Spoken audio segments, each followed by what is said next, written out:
Hey everyone, and welcome back to Columbia City. So, we're back here. We are finally doing what I've been saying we were going to do for a long time, which is detail downtown. So, downtown has been undetailed for a little while now. We're going to be able to get a couple blocks done. I mean, we're going to have to do this one step at a time because this is going to be a pretty big project, a pretty big thing to do. Just go through downtown and make everything look, detailed to some extent. We do a pretty good job here, though, of making sure we have some green space and working with these slopes, because these slopes are pretty difficult. I'm not going to lie. They're harder than I thought they would be to work with, especially around the larger skyscrapers. Working with these, 15% grades at some points. But we manage, and I actually really like how this all turns out. Once again, we don't do too much in terms of expanding this episode. It's just a couple of blocks of detail, or more than a couple, but we get a decent amount of downtown detailed. We set the stage for how the rest of the detail is going to look, and we place some new buildings on spots that I hadn't really worked on before. But yeah, as you can see, just working on these slopes is really hard. Behind the buildings, I'm placing trees just because it looks nice, and since they're very crazy slopes, it's pretty hard to, make some sort of back lot area.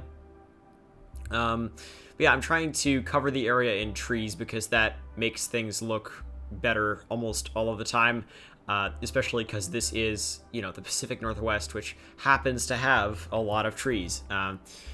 Anyway, so yeah, this avenue here, which is, it's a one lane each direction avenue, but we've got trees in the middle, and there are parking spaces on the side. It's one of the quieter streets. We sort of have a main street, a main thoroughfare, which is that 6-lane avenue that you see sort of up on the top of the screen there, and by the parking garage to the left there. And it's the main street through downtown, other than the freeway, which is the the stacked viaduct thing, which is not going anywhere because of realism and stuff. Anyway, not every city is going to be as good as Seattle with getting rid of something like that. Seattle put it there in the first place, but they did get rid of it. That's not always going to happen. It's pretty idealistic to expect that to happen. Seattle's doing a lot better than most American cities in terms of, making the city better. So I don't really... I can't expect wherever Columbia City's at for them to have gotten rid of that viaduct yet. Maybe in 2050. Who knows? This is America. Yeah, okay, we're starting to work on this sort of main plaza area. I don't really base this off anything in specific, and I probably will redo it in some capacity. But I like how it looks generally. I think it just needs a little bit more detail. I placed these sort of live oaks and then some other Mr. Mason trees here, and just make these sort of closed-in areas around that. I guess it's a statue of some sort. I think that's from Park Life or something like that. And then this Sunken Plaza by King Leno is really cool, and I've used it before already in the project. I'll probably use it again. And I'm just making this little park area. We've got some picnic benches, stuff like that. I think the main thing is just trying to integrate it with the paths around it. It actually looks a lot better than it will later in the episode, because later in the episode we end up going in and changing the map theme. Because now that save game access is available, I wanted to use a public map theme so that everybody was able to load it up with the same graphics mods. And I'm probably going to change map themes and just mess around and figure out what I like best. But right now I'm using the Laviant theme by Arnold J. Rimmer, if I pronounced the theme name right. But it's a really nice theme. You're not actually seeing it on screen right now. This is the Rheingold theme, which is private. But Laviant will be on screen later in the episode. You'll see the concrete's a little less detailed than this, but it's darker, which I think is sort of more realistic. I think you'll enjoy it, and you could definitely tell me in the comments. But for now, you're still seeing the map theme that I've been using for the series so far. Nothing's changed yet. So I'm adding these event tents, there's some sort of farmer's market or something going on there. Ooh, okay, now we're working on a parking garage. But yeah, I added those just to add some character to the area. And when we get people going through downtown, it's gonna look a lot better because you'll actually have some life there. So this parking garage, I struggled to figure out what to place sort of in the space between the parking garage and the street. I ended up just placing some smaller shops here. This one spot, I tried to just get a shop to work. It didn't end up working. You'll see I ended up just placing trees there in the end. But the parking garage is the University City parking garage by King Leno, which is, in my opinion, okay, the Bad Idea one is really good as well, but this one, I like it how big it is, so it's like my favorite right now, because I'm working on a bunch of downtown stuff, so having a nice big parking garage is good, but obviously the Bad Idea one is just amazing and nice and compact, so I always like to use that too. But this one, the brick one, allowed me to place like vines on the sides, as you'll see a little later, which added a lot of character. I want this to be a very green downtown, like lots of green absolutely everywhere. Like you see, I'm placing these trees on the sidewalk here. It's actually a little bit too overgrown, so I end up, I think, placing like smaller trees. I use some Mr. Mason trees here. I forget what they're called, but they're like blooming and very nice. And I'm also going to start using those shop fronts that Jez has made and other people. Did Jez make them? I don't know, but they're always pictured with Jez's buildings. Who knows? But those shop front. No, it wasn't. No, it was Lord Grunny who made those, and then used them with Jez's buildings. Okay, that makes more sense. Yeah, but you'll see those more like as we move on in the series, and I probably like. I don't know if I butchered Lord Grunny's name there, but Lord Grunny makes some amazing French assets, like really good French assets. So definitely check those out. Okay, vines. We're adding vines to the parking garage. It's very nice. Look at this. Their vines are just so overgrown, and like the color of them looks really nice. Like when you compare it to the greenery around them, I really do like this. How this ended up working out. Because remember, this is supposed to be a sort of an overgrown parking garage. Just add some character. Also, like I'm popping up and down on these buildings because I don't have the what's it called? The camera mod by TPB, camera positions utility, because it like destroys shadows from far away, so I don't like that. But so I'm not using that, unfortunately, because it makes it so that I'm bobbing up and down whenever I go near a building, which is really annoying, honestly, but it's just what I have to deal with. If you have a solution to that shadow problem with camera positions utility, please tell me. Because that would be great. Oh yeah, here's the new map theme that we are using that I was talking about a little earlier. I like it. I think it looks like the pavement's a little like dull for me in terms of like detail, because I like very cracked pavement and whatever, like the concrete for the sidewalks, but I think the color of it is definitely better. And also the other pavement I was using was actually cobble, which didn't look realistic, but you could never see how detailed it was and see the cobble in the videos, so it didn't really matter. But I mean, I like how this color is, it's almost like it just rained, which is pretty cool. And I think it works well with the asphalt as well, which is a pretty similar color to before. But I like this texture a little bit more for what I'm doing, but the Rheingold texture was also great. And I'll show you like later in the episode in the live gameplay, but the cliffs are also really nice for this. They're just like a little bit low quality when you zoom in, but they're really, really cool from afar.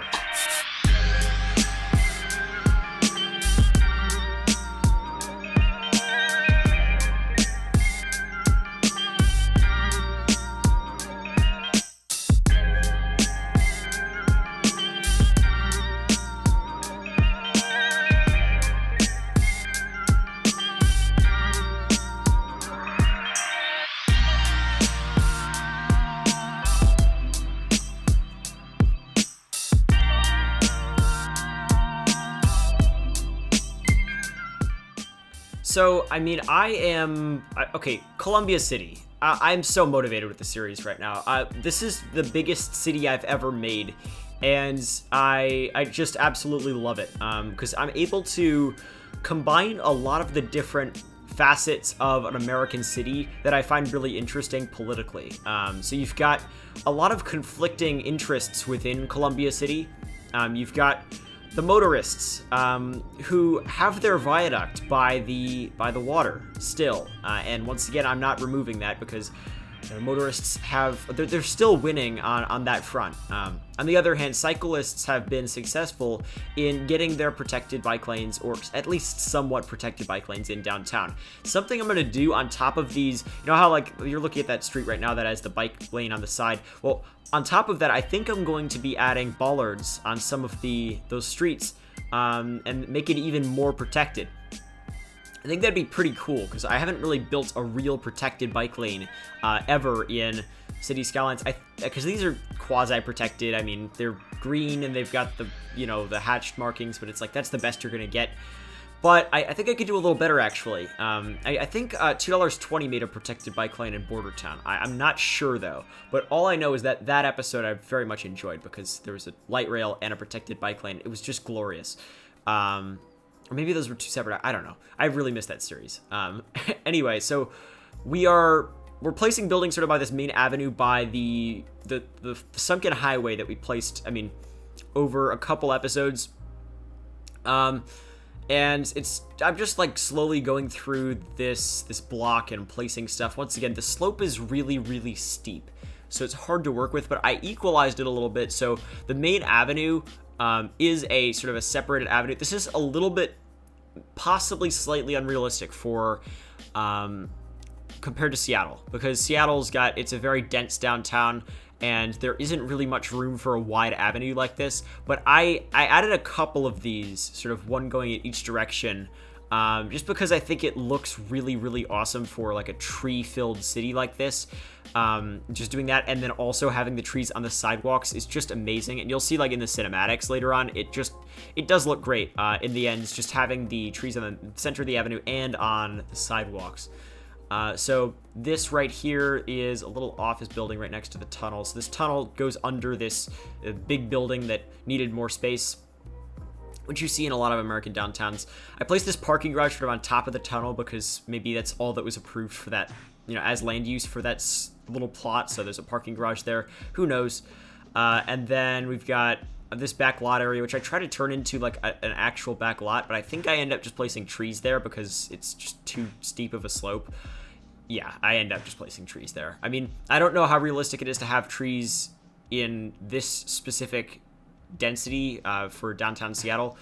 I know a lot of areas around the downtown proper have trees like that, but this specifically, I don't know, but it's something that I'm doing here because I think it looks really nice, and it's a good way to fill space without using too many props or anything. It also gets more green space in the city.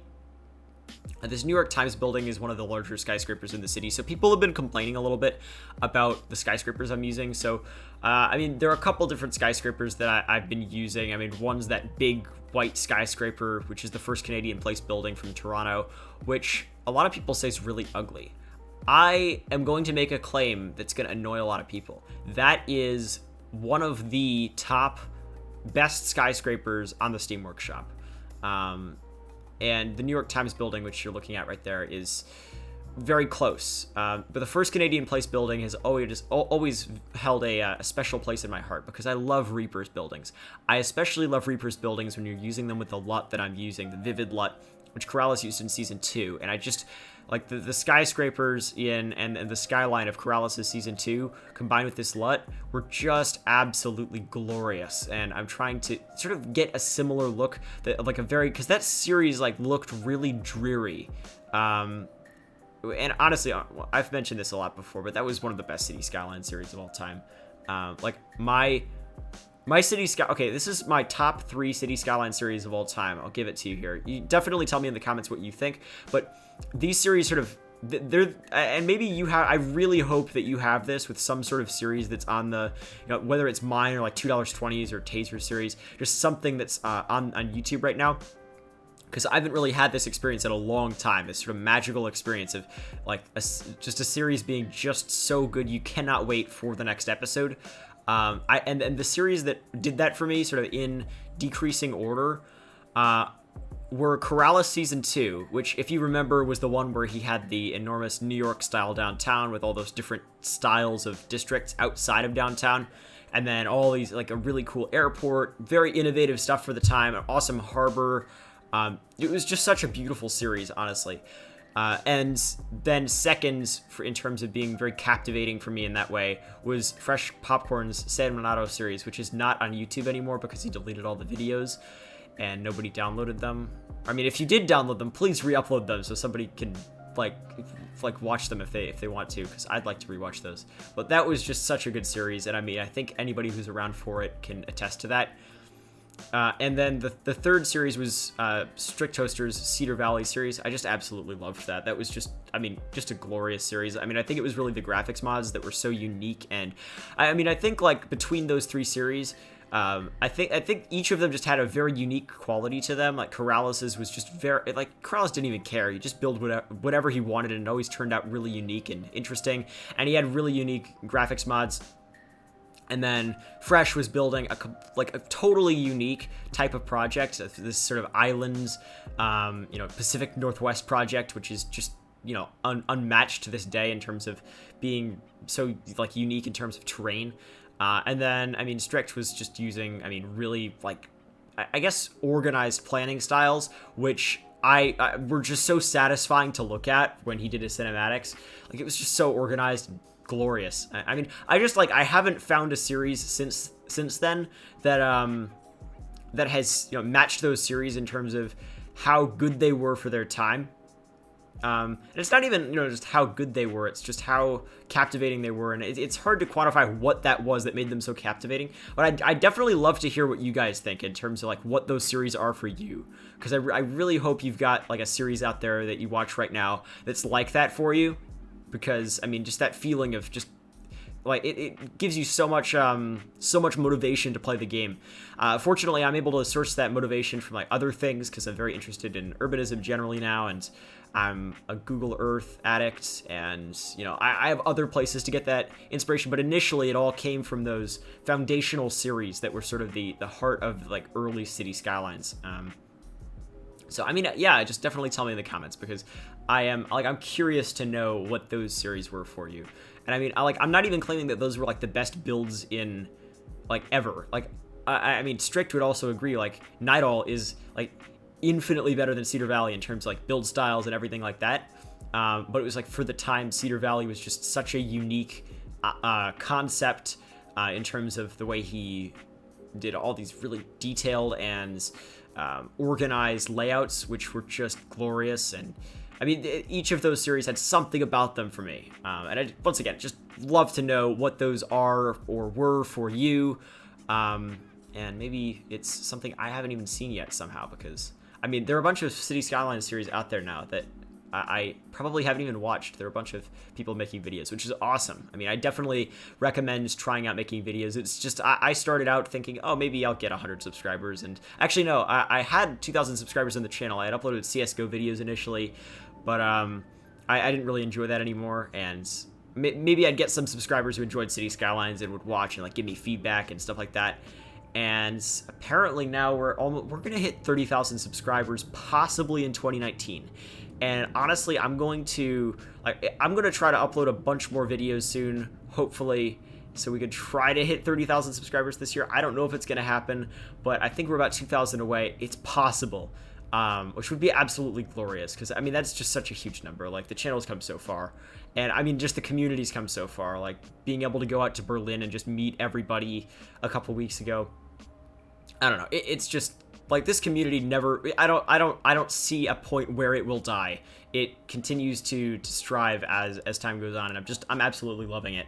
And I continue to be motivated somehow every single day to, work on Columbia City or New Windsor or Calavera Beach or whatever it is, which is, I mean, very unique. It's like, with other games, I'll get really demotivated, but this is barely even a game. It's a design program, the way I use it, which is hard to explain to people, but that's how it is. I just went on a 8-minute rant. Wow. I think it was a useful rant, though, because, I mean, I think there's some good discussion we can have in the comments about, previous City Skyline series. And, how they captivated us, I guess.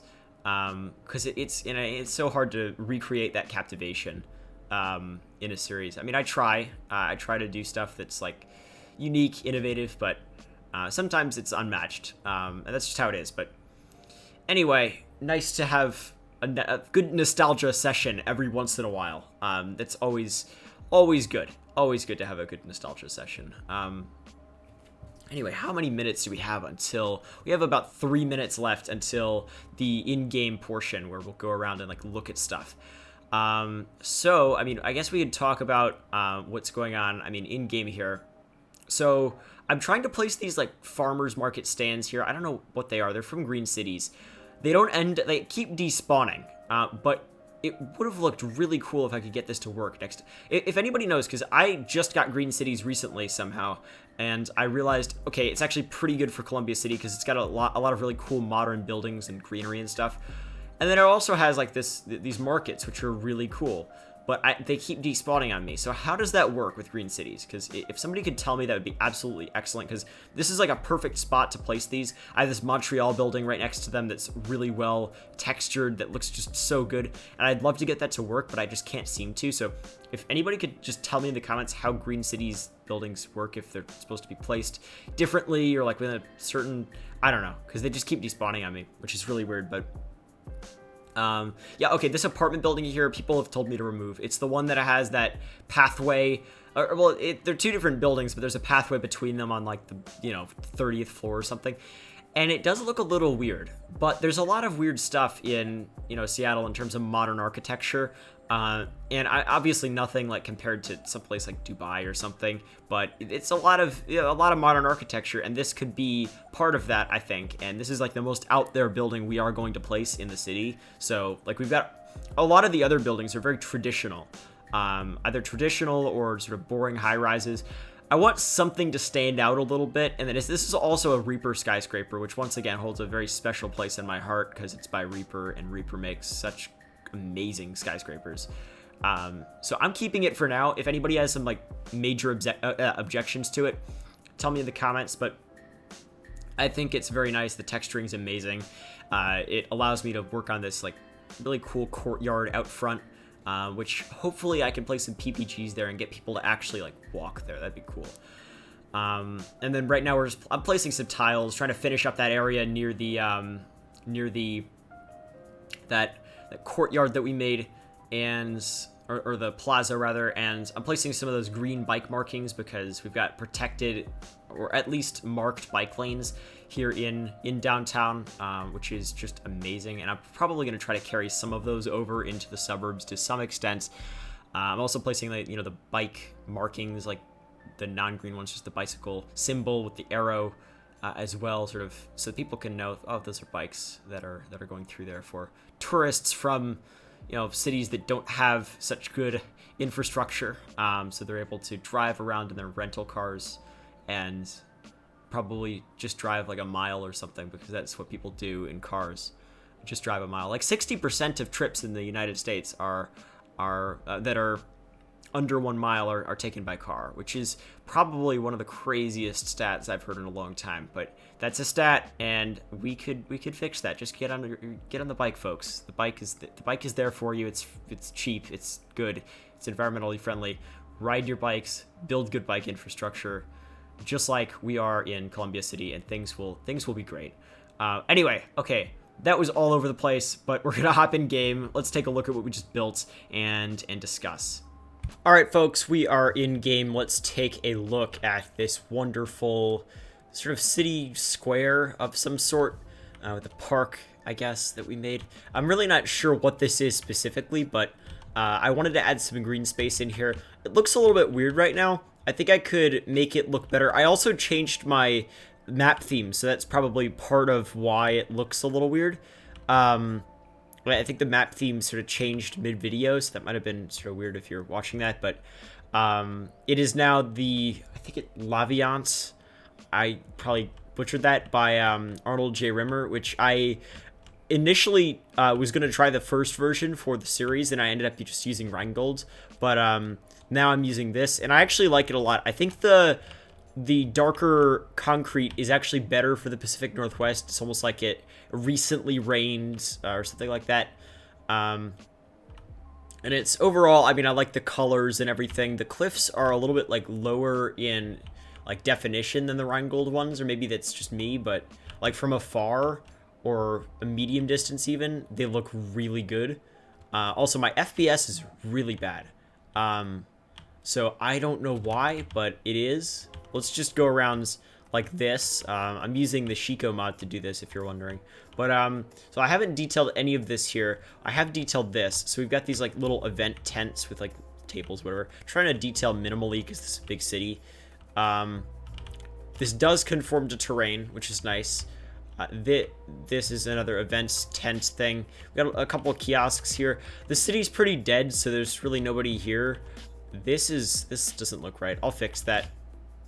This is like an underground tunnel thing that you can take and get. Why can't I want to fly up here. You can get up onto the other side this way. And over here I placed this like ice cream parlor, which is, I don't know, I like it. And then we've got all this other stuff that I think I'd placed before. But it's sort of the backs of these buildings here. I like how you come out of here and you're sort of greeted by this huge building on the other side. I like that. I love all these urban landscapes here. This isn't very detailed, but we've got like a little parking lot above the tunnel down here, which if you remember when we built that, because the tunnel goes under this building and then ends up sort of on the other side over here. And I haven't detailed any of this, obviously.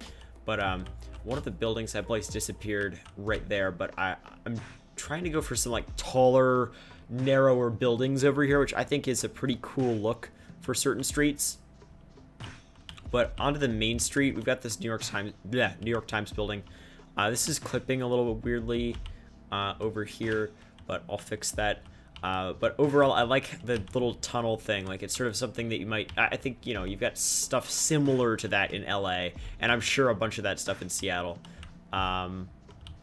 So, I mean, yeah, this is, it's not, like, we did a bunch this episode, but it's by no means done. Like, this is one of many urban detailing episodes you're going to see, but, like, something like this looks pretty good. We've also got a Whole Foods market down in this, apartment building at the bottom. It's like beautifully mixed use, and it's wonderful. Look at that. I love it. But yeah, I mean, it just, I like it. I like it a lot. And you got the view, like, I wanted green space in downtown so that we could have a view like that we can look at, because I don't want it to just be some huge concrete jungle. I want to look at this, just lots of trees with a bunch of beautiful buildings in the background. I especially like, well, I mean, I love all these buildings, but this building, I love the shape of it. This sort of brownish building. The shape is nice, very nice. And it's something that I haven't really seen in other buildings on the workshop. But yeah, and then this opens up and comes out over here onto the highway. And we placed a bunch of murals this episode. We placed one right up here, which, like, that looks really cool. Just adding a nicely framed mural. I wish it covered more of the building, but it's pretty nice still. Yeah, I mean, look at, it's a beautiful, oh, what? How does that happen? Okay. Oh, also, I clipped this Macy's in here to have, like, an urban department store type thing. Because, you know, these exist in cities. You gotta cram it in there, but it's oftentimes, like, in the bottom of a taller building. It's not gonna be, like, just, you don't just place the normal Macy's there. But it actually clipped pretty well. Like, that looks nice. It looks like it was just an addition onto the building, but it was still, like, something that was very purposefully done. So there's the Macy's there, which I like a lot, how that ended up turning out. I added, obviously, more of these, like, green bike crossing lanes here, and we just have a couple of main roads that are very bike friendly, and then the other roads are not so bike friendly. Like, so this main road here is not where you're going to be cycling. Like, that's not a road for cyclists. This is the road for cyclists, which is right next to it, parallel to it, but it's a lot narrower, fewer cars are going to be there. Like, this is, if you're in a car and you have to get through downtown, wow, lag, why? Autosave. This is sort of the main way you go. And also, I've still been considering whether to remove the viaduct, but it's not going to happen, folks. It's not going to happen because we are building an American city, and no American city is perfect. This is actually, the city that I'm building here is much better than other American cities in terms of its walkability in basically every metric. I'm trying, because remember, I'm going for the square blocks that you see in the Pacific Northwest a lot of the time. Like, all these blocks are square for the most part, and they're pretty small, which makes things very, very walkable block to block. And like, it looks, yeah, this is like what you'd see. Like, this looks like Seattle's downtown road layout from above. And Portland's as well. Like, it could also pass as Portland's, because both Seattle and Portland have this sort of road layout in downtown with the squares. And this is still undetailed, so don't look at that. I don't know about Vancouver, actually, but Vancouver's a city that I want to take a lot of inspiration from for, like, so this area over here, I want to build a bunch of, like, newer apartments. This is going to be a really nice part of town right here, but very, very new. We're going to have a bunch of, you know, apartments, sort of like we did over here, but higher rise apartments like this one here, rather than all of, you know, these smaller ones. Very newer development, and I do want to take a lot of inspiration from Vancouver for that one. And then this is obviously going to be like industry over here. That's the plan, at least. And I want to build a large park right here. I don't know how we're going to do it, but we're going to do it. But listen, this infrastructure right here might not be like the most amazing in terms of sustainability, but it looks pretty cool. Except this is what? Yeah, that's something's wrong there. I think this. Yeah, we'll have to work on that, but like, it's by no means done. We've got more work to do on that infrastructure, but we also have to build ethnic neighborhoods. Like, I have a couple ideas. Obviously, we're gonna do a Chinatown. It's the West Coast. Some other stuff. But, yeah, that's going to come soon. Wow, look at that. That is nice with all those trees. I love these new Paradox trees by Mr. Mason. They're very cool. They're very well-rounded, nice, like, dense trees with a nice color. Like, perfect for, like, trees in the middle of a street that don't go too far over onto the street, but they're still nice and mature. But I mean, I think that's basically it. Like, I don't really have too much more to talk about. I don't know what we're going to do in the next episode. I honestly have no idea. It's just whatever I feel like building, really. Like, we have so much to do. So much to do. I mean, we've got... Wow, what happened? I thought I detailed this. Oh, no, I didn't detail this. I detailed that. Okay. Yeah, no, we've got to detail this, and, like, this whole area in here needs to be detailed. But, like, the area we worked on, just for putting this in perspective, this episode... we did here. Oh, no, it keeps disappearing. There are, like, these farmers market stalls here that I keep trying to place. They don't want to place.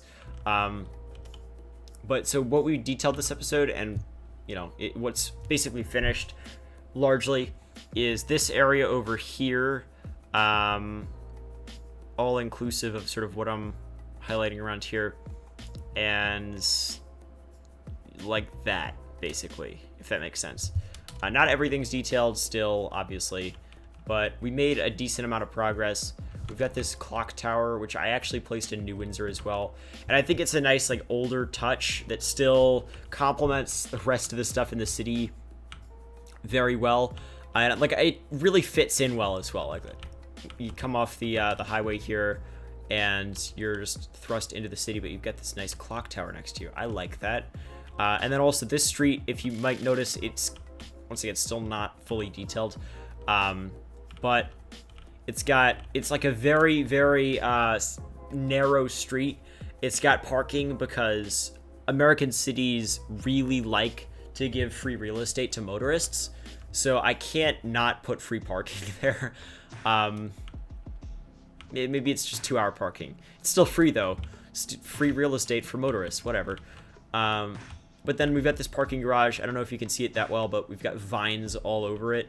And then this sort of goes down in there.